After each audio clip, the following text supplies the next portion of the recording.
कृषी मंत्री माणिकराव कोकाटेंनी कर्जमाफीवरून शेतकऱ्यांना सुनावलं। कर्जमाफी मिळाल्यानंतर त्या पैशांचं काय करता? कर्जमाफीच्या पैशातून साखरपुडा लग्न करता? कृषी मंत्र्यांचा शेतकऱ्यांना अजब सवाल। सहाय्यक पोलीस निरीक्षक अश्विनी बिद्रे हत्याकांडाचा निकाल आज येण्याची शक्यता। पनवेल सत्र न्यायालयाच्या सुनावणीकडे लक्ष। दीनानाथ रुग्णालय प्रशासनाने रुग्णालयाच्या नावाचा फलक काढला। काल दीनानाथ रुग्णालयाच्या फलकाला फासलेलं काळं खबरदारीचा उपाय म्हणून रुग्णालयाचा फलक काढला। सोलापूर कृषी उत्पन्न बाजार समिती निवडणुकीसाठी अनेक जण इच्छुक। 479 उमेदवारांचे अर्ज दाखल। 41 अर्ज अपात्र। 3 दिवसात एकही अर्ज मागे नाही। 12 दिवसात किती जण अर्ज मागे घेणार याकडे लक्ष।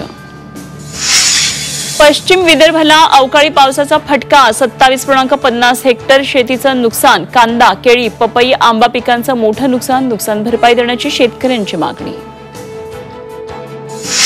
अमरावतीत 4 चाकी गाडीतून गांजाची तस्करी उघड। 5 जणांना अटक। अटक केलेल्यांमध्ये 3 तरुणींचा सहभाग। 40 किलो गांजा जप्त। केंद्राकडून रेल्वेच्या 4 मोठ्या प्रकल्पांना मंजुरी। भारतीय रेल्वेचं जाळं 1247 किलोमीटर वाढणार।